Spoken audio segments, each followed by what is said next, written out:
What's going on, YouTube? We need to talk. It can't always be sunshine.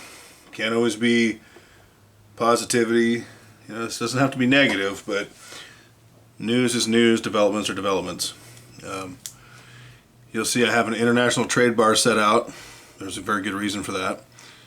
I have a United States of America flag bar set out. Another good reason for that. That's just out because I love it. And I have some gold out. We'll talk about that. Let's talk about some international trade issues going on. Okay.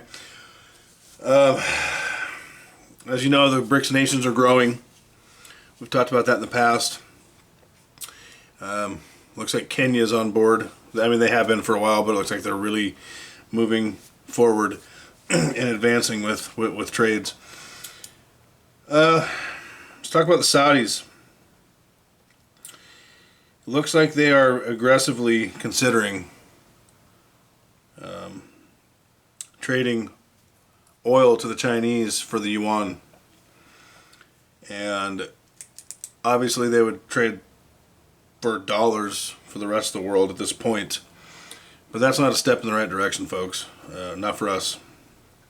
You know, and on top of that, you have OPEC that announced next month it will start cutting oil by another 166 million barrels per day on top of the previous 2 million barrels a day that it cut. Now think about that for a minute. What does that mean?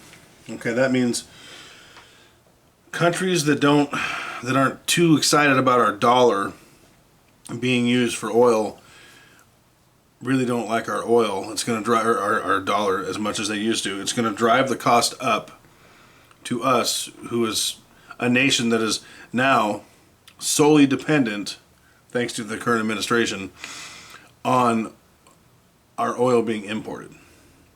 So if they view our currency as less desirable and there's less of this oil available, what do you think that's going to do to fuel prices? $8-10 a gallon? Could happen. It's definitely going to start going up next month or the month after. I mean, it has to. You know, with the cuts, it just has to. It becomes less abundant. And why are they cutting so much oil? Well, part of it is that they don't love our dollar, as we've discussed, and the other thing is all we do is preach about this EV movement that we can't sustain right now. We don't have the grids for it, the power grids for it. We don't have the materials necessarily to make this many EV cars, mass produce them. We just don't have the infrastructure for it. So perhaps these other countries are saying, all right, America, let's call your bluff. Let's cut the amount of oil we send to you. Let's desire your dollar less for trade and desire things more like gold and silver, which follows gold.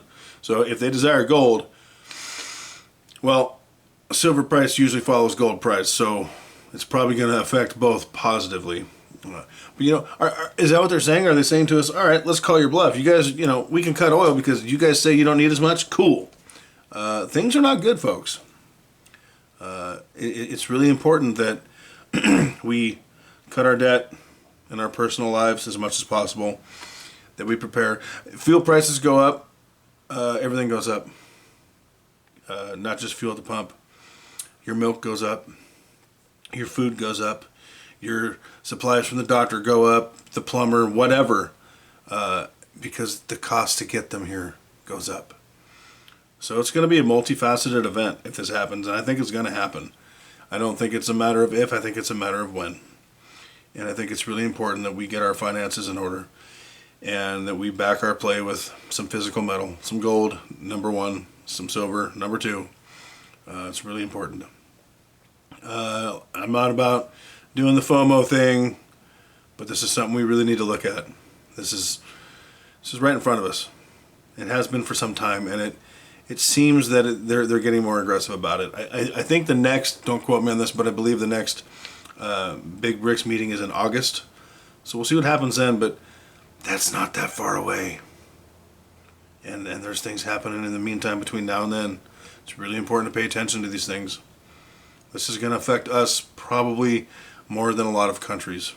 It's probably going to affect Europe quite a bit too. Things to think about. Like, subscribe, comment, tell me what y'all are doing to prepare the best you can. Obviously, there is no, one fix. There is no perfect answer. There is no crystal ball. This is just what I see coming down the pipe and what I want to make sure everyone's aware of. Between these huge cuts of supply and the demand not going anywhere, it's not looking good. Like, subscribe, comment. Not a financial advisor, but I'm going to tell you to do the best you can to prepare and set yourself up the best way possible.